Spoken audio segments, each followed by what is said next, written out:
Could an isolated highlands region in the Far East be the site of one of the world's longest-running conflicts?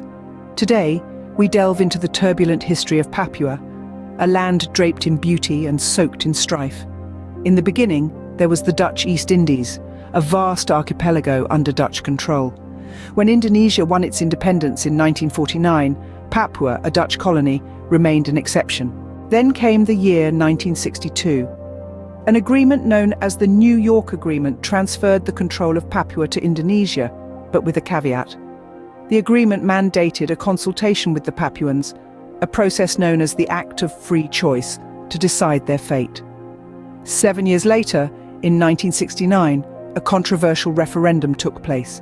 Amid allegations of manipulation and coercion, the outcome saw Papua becoming Indonesia's 26th province. This event sparked the beginning of a protracted conflict, a struggle for independence that lasts to this day.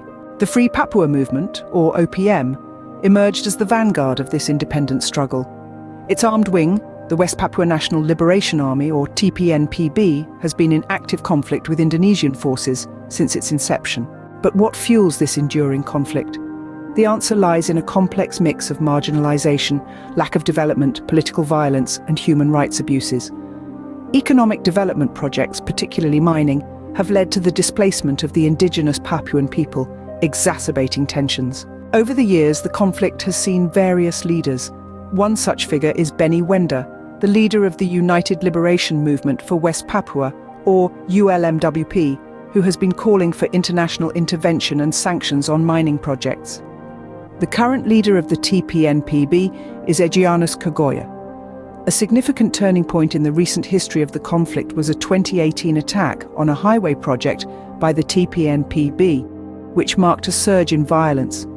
The conflict reached a global audience in 2023 when a New Zealand pilot was abducted, exposing the volatile situation in Papua to the world. So, what have we learned today?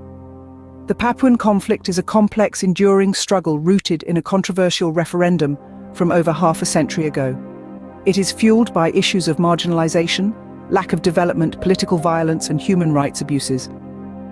Economic projects, particularly mining, have displaced indigenous people and heightened tensions.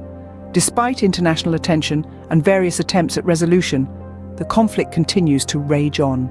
As we look to the future, the question remains, will there ever be a resolution to the Papuan conflict, or is it destined to continue its turbulent course?